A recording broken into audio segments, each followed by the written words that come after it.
This scene maintains and intensifies the military expressive mode from the first section of the Augurs of Spring, to which it makes continual reference.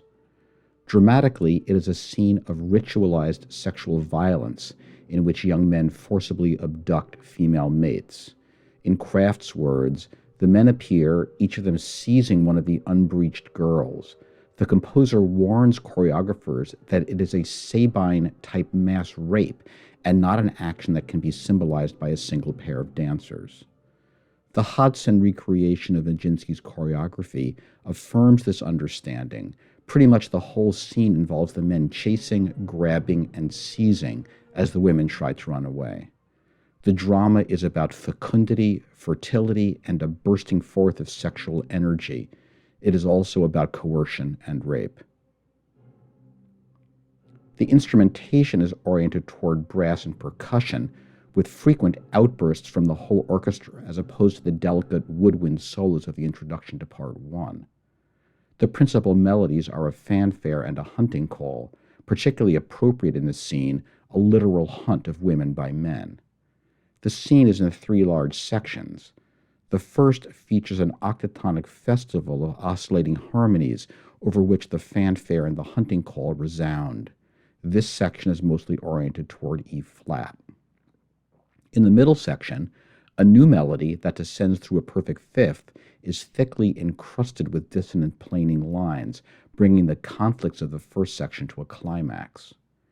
In the final section, we hear repeated statements of the fanfare melody, its iterations separated by percussive tutti blasts.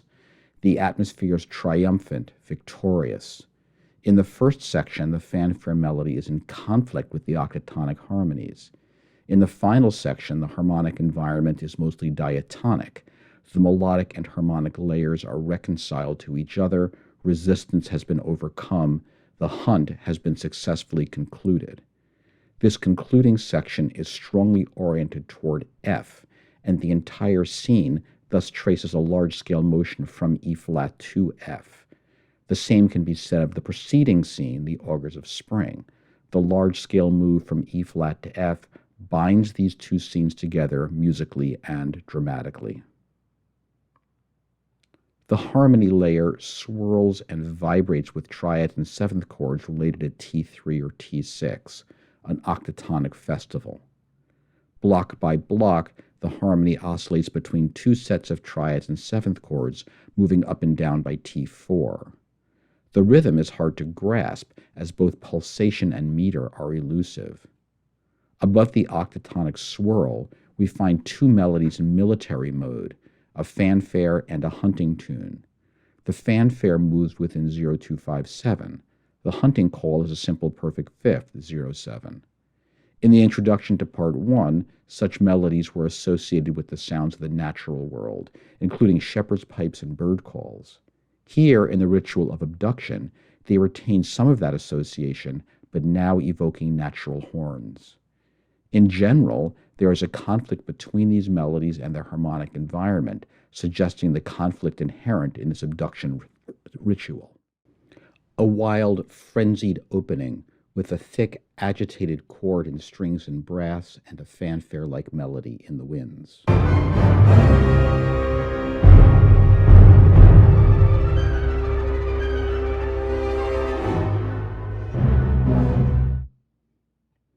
The harmonic layer consists mostly of a polychord that combines E flat 7 with C7. E flat 7 and C7 share 2 notes, G and B flat, and the polychord is arranged registrally so that the shared notes are in the middle between the 2 seventh chords.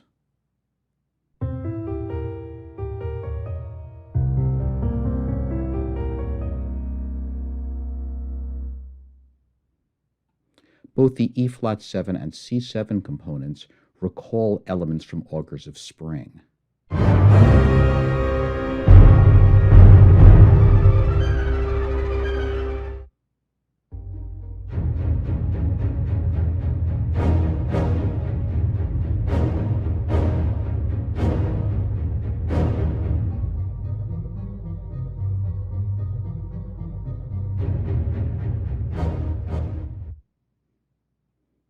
timpani interjections on F sharp suggest an additional triadic component, either F sharp major or F sharp minor.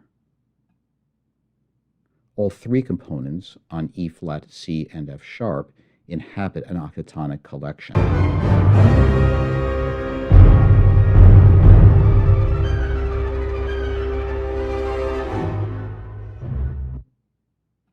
Above this octatonic wash of triads and seventh chords, we hear a fanfare-like melody, abduction fanfare number 1, marked fortissimo and marcatissimo.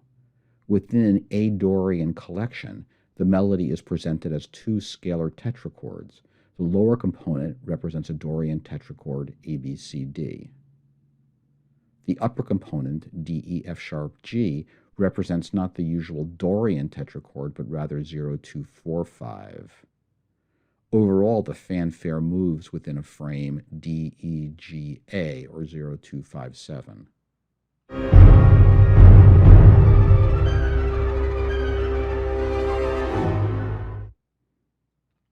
The lower component, ABCD, has rich resonance in the piece, stretching back to the opening tune of the introduction and including the transposition of the young women's melody that concludes augurs.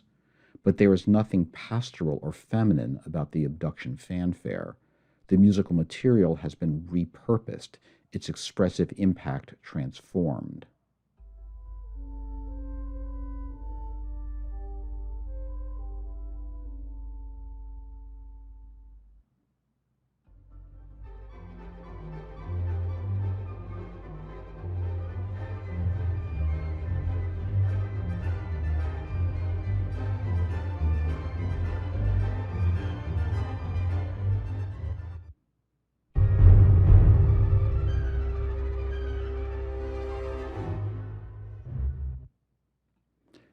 There is no melody layer in Block 2, just a harmony layer.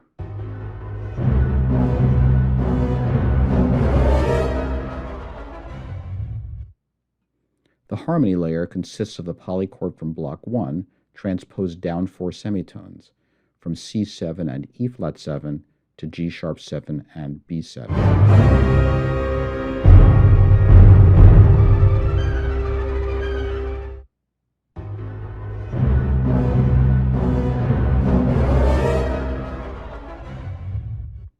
The idea of transposing two T3 related things by T4 replicates the internal structure of the polychord itself.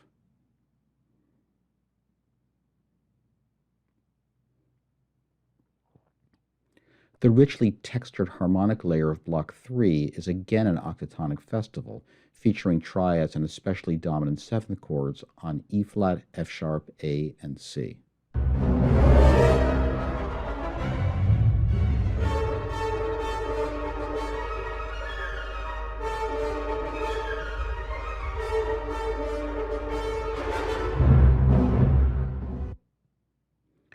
We're back at the pitch level of Block 1, now fleshed out by triads and seventh chords on F sharp, which was previously just a single tone, as well as A.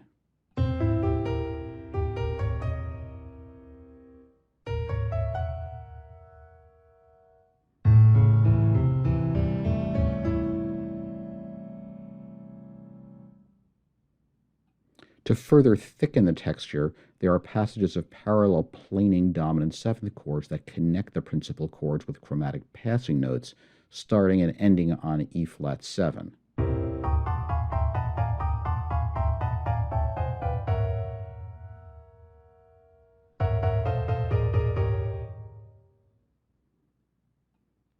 Two melodies are adjoined to this richly octatonic harmonic layer. The first melody is a transposition up one semitone of the fanfare melody from Block 1.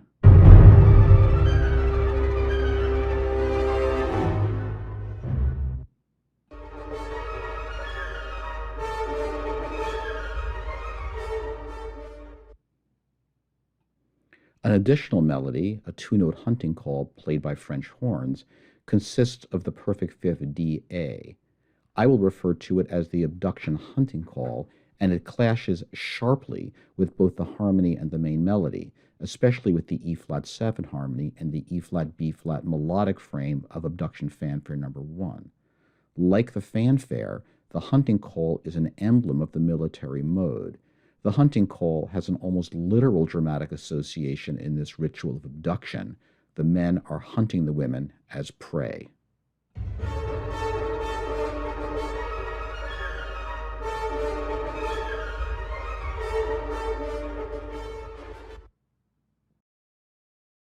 Block 4 is a slightly abbreviated repeat of Block 2, featuring the polychord from Block 1 transposed down 4 semitones.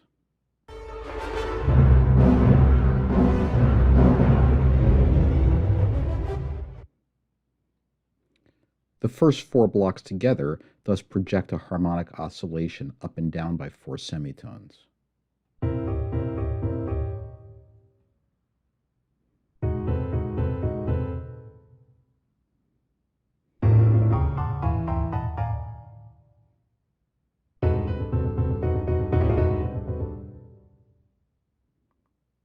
The oscillation up and down by major third continues as blocks 5 and 6 return to the harmonies of blocks 1 and 3. These blocks have a harmony layer only. The fanfare and hunt melodies are momentarily silent.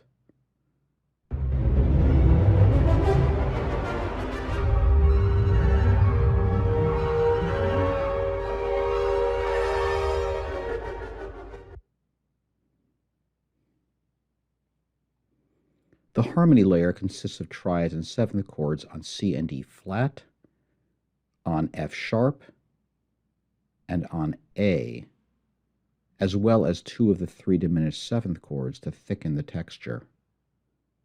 The result is a wild octatonic blowout.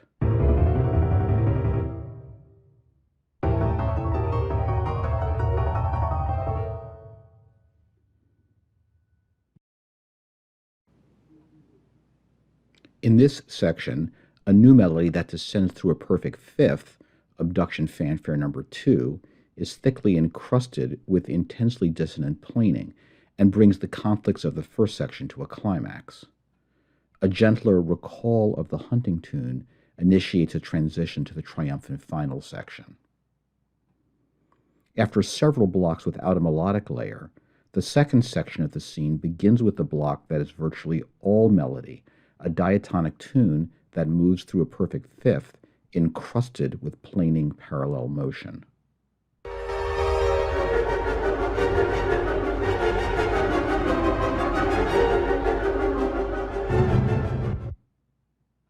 The melody, which I will call Abduction Fanfare Number 2, moves between B flat and E flat, a perfect fifth. A simple underlying prototype would be a scalar descent from B flat to E flat, followed by an ascent through the same diatonic fifth. But the motion is disrupted by neighbor notes, complete or incomplete, and repeatedly interrupted.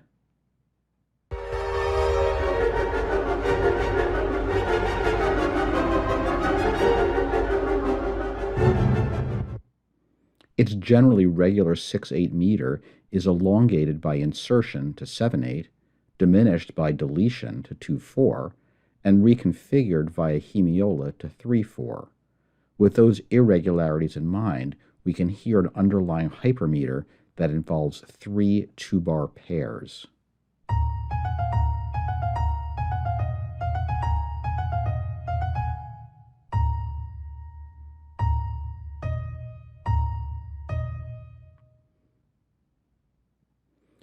E-flat, B-flat was a frequent harmonic frame in augurs, but this is the first melody in the ballet to move through that frame. It nonetheless has an affinity with the young men's tunes in augurs, preserving one of its whole tones while moving the other by whole tone. Dramatically and musically, the men are controlling the action in both situations.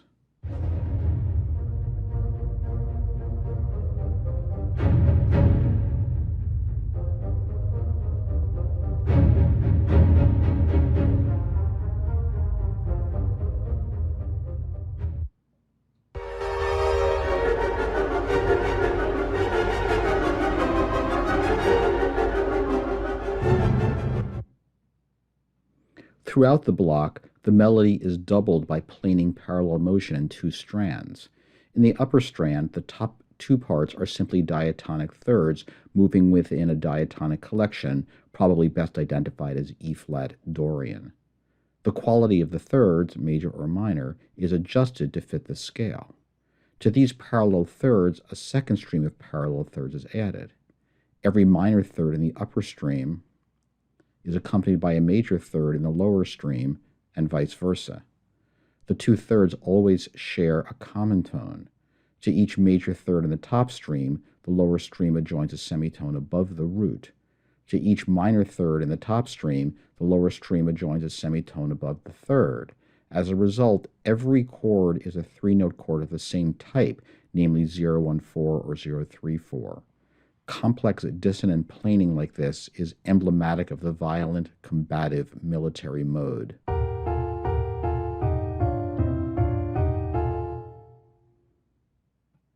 The harmony layer, such as it is, consists of just the repeated tritone G-D flat.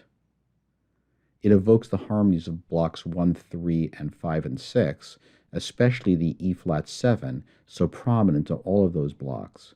Within this block, harmony and melody, frames together, also outline E-flat 7.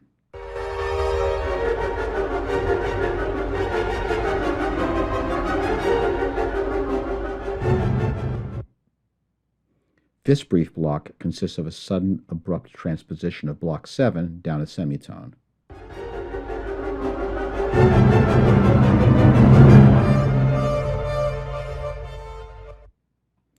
The transposition is sudden and shocking, and it recalls other descending semitones we have discussed, including the transposition of the opening folk tune down a semitone at the end of the introduction to Part 1.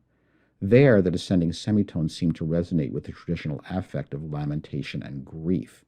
Here, it feels sickening, as though the bottom has suddenly dropped out, perhaps suggesting the loss of hope experienced by the women as the men with their fanfare melody violently assert their control.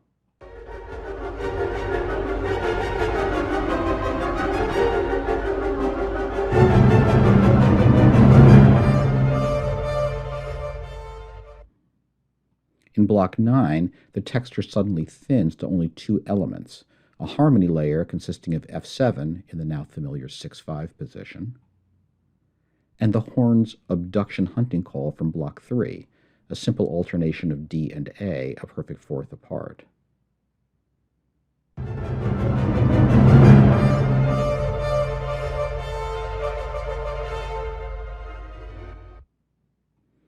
In the previous appearance of the hunting call in block 3, it was discordant with the prevailing octatonic harmonies, especially with E-flat 7.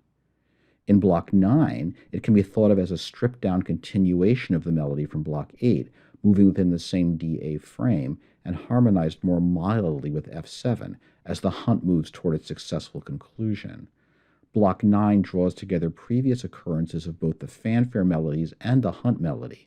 They mostly stay within a D-A frame, even as the harmony shifts up two semitones from E-flat B-flat to F-C.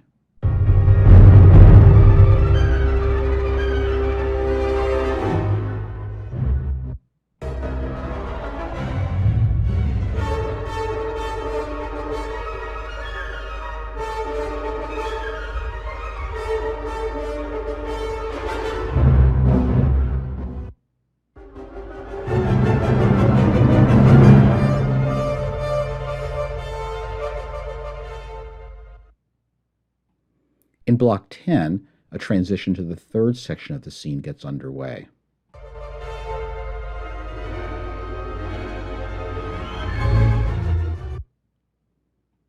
F7 continues from the previous block, now joined by other dominant seventh chords on B, D, and A flat in an octatonic festival.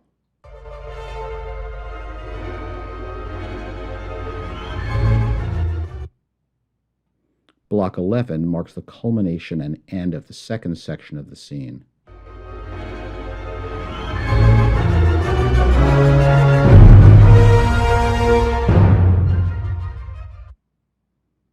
The harmonic layer, there is no melody, is in two strands, both explicitly cyclic. an upper line encrusted with parallel planing that descends by successive minor thirds, and a bass line, to be discussed in a moment, that ascends by perfect fifths.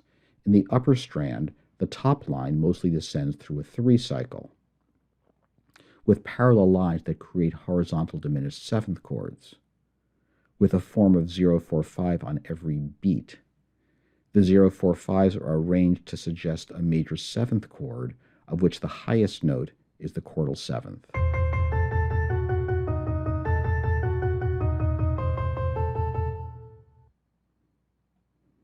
The lower strand ascends by perfect fifths. The next note in the cycle would be F, which arrives as the downbeat of the next block.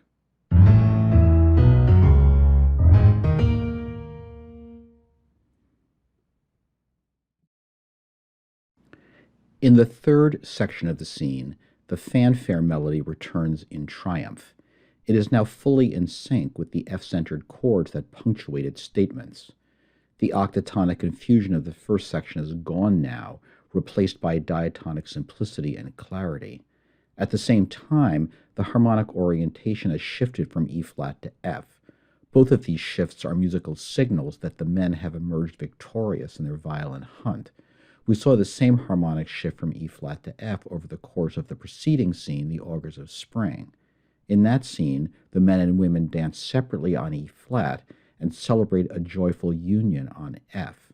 In Abduction, the same drama is enacted, men and women antagonistic on E-flat and conjoined on F, but in a much darker register, with both the antagonism and the conjunction marked by violence. A percussive bass note initiates and anchors block 12. There is no other harmonic layer, just two melodies in simple note against note counterpoint. This is the beginning of the final section of the scene, and the texture remains pretty much the same throughout.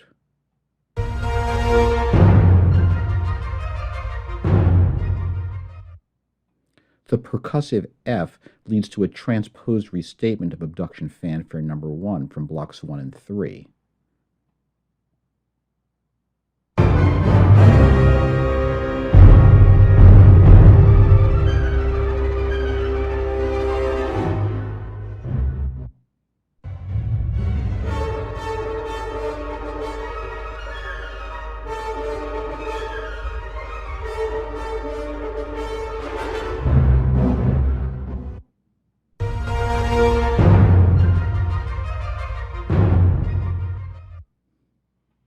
The fanfare melody is joined here by an accompanying counter melody.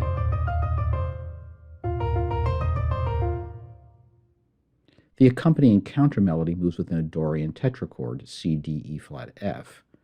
Both the fanfare melody and this counter melody lie within the F Dorian diatonic collection. The comparison with the first section of the scene is stark. There we heard the fanfare melody over an intense wash of octatonic harmony in the form of T3 and T6 related dominant seventh chords. Here we hear the fanfare melody in the context of a simple diatonic collection. Counter melody and fanfare share a whole tone, E flat F. Their other whole tone is displaced by two semitones. Block 13 is a modified and slightly enlarged repetition of block 12. The bass note F again initiates and anchors the block. The counter melody again trots up and down within the Dorian tetrachord, C, D, E flat, F.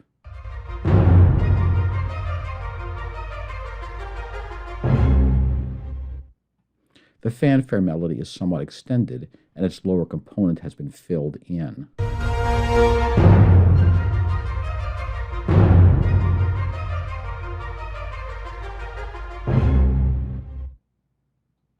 Like the previous two blocks, block 14 is initiated by a loud chord and continues with Abduction Fanfare No. 1.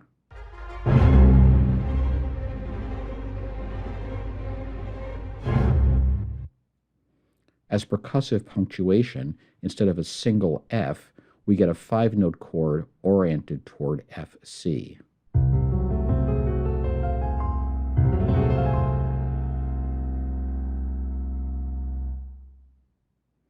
The fanfare melody is transposed to T7 from the previous blocks, a continuation of a 7 cycle. It is not only transposed, but also stripped down. The passing notes that filled out the upper and lower components of the melody have been deleted. Only the 0257 frame remains.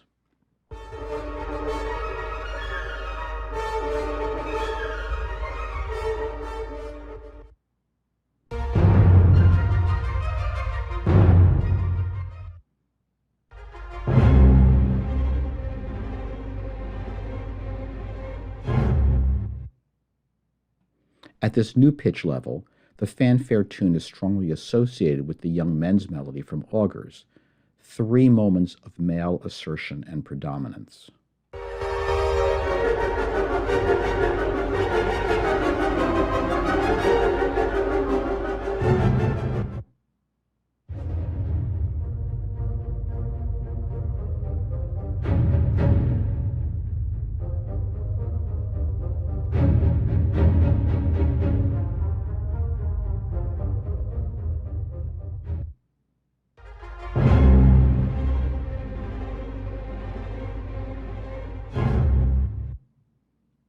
The scene ends with 3 more short blocks that start with 1 or 2 loud dissonant chords and continue with abduction fanfare number 1.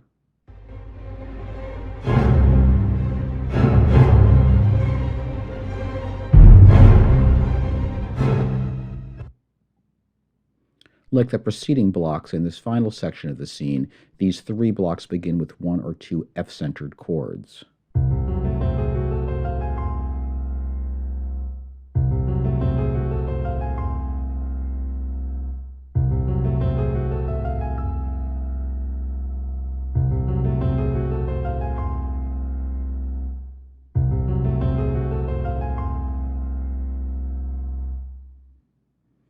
Through these final blocks, the statements of abduction fanfare number 1 continue and intensify.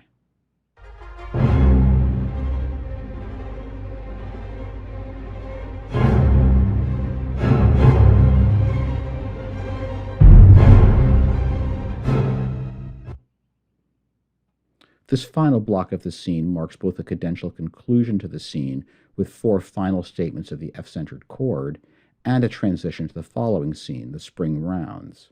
The chords are loud, violent, and percussive. They crystallize the military mode that has prevailed throughout the ritual of abduction. The trill, in a high register, first in the upper strings and then in the flutes, marks a sudden shift to pastoral mode.